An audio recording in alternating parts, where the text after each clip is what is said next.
আসসালামু আলাইকুম ভিউয়ার্স, সবাই কেমন আছেন? আশা করি ভালো আছেন, আমিও ভালো আছি। এখন আমরা মিরপুর 10 থেকে কাজীপাড়ায় যাব। কাজীপাড়ায় ওখানে একটা বাইক দেখছি, বাইকটা দেখতে যাব শোরুমে।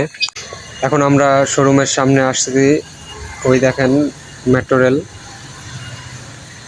এই শোরুমের ভিতর সজল আর সজলের আব্বু আর সজীব ঢুকছে। আমি বাইরে একটু ভিডিও করতেছি।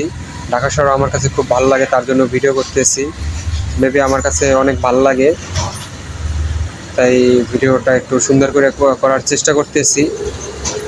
শোরুমের ভিতরে এসে এখন বসছি, বাইকটা দেখতেছি। বাইকগুলো খুব সুন্দর লাগে, সুন্দরভাবেই প্রেজেন্ট করছে, সাজানো গুছানো, খুব ভালোই লাগে। এই আমাদের ভাইয়ের ছেলে সজীব ওরফে লতিফ। বাইকগুলো দেখতে আমার কাছে অনেক ভালো লাগে, তার জন্য ভিডিও করতেছি।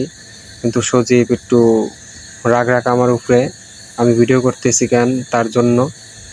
মানে এখানে ঢাকা শহর তো কেউ মেবি ঠিক মতন ভিডিও করে না। আমি ভিডিও করি দেখে ওর মন মেজাজ খারাপ, আমার সাথে সাই দিতেছে না। সজলও এখন দাঁড়াই থাকার পর একটু এসে বসলো আমার ক্যামেরার সামনে, এসে একটু হাই হ্যালো দিল। সবাই অনেকক্ষণ ধরে বসে রয়েছি। বাইক একটা পছন্দ হয়েছে, কিন্তু যে বাইকটি এখানে নাই, শোরুমের ভিতরে তাদের গোডাউন থেকে আনবে। অনেকক্ষণ ধরে বসে নিয়েছি, এই অপেক্ষার ধৈর্যের বাঁধ ভাঙছে। এখন নিয়ে আসছে, তারা ওয়াশ করছে। ওয়াশ করার পর পানি লাইগে রয়েছে, তার জন্য তারা পরিষ্কার করতেছে অনেক সুন্দরভাবে, ন্যাকড়া দিয়া পোছাপুছি করতেছে। আর সজীব সুন্দর করে দেখতেছে কোনো জায়গায় কোনো দাগ আছে কিনা তার জন্য।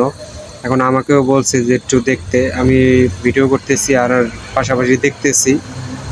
বাইকটা খুব সুন্দর লাগে, কিন্তু ইয়ং জেনারেশনের জন্য না, এটা মুরব্বির জন্য, ভাই ব্রাদার বা বয়স্ক যারা আছে তাদের জন্য বাইকটার লুকিং গ্লাসটা একটু সমস্যা ছিল, ওইটা একটু সুন্দর করে লাগাই দিছে টাইট করে।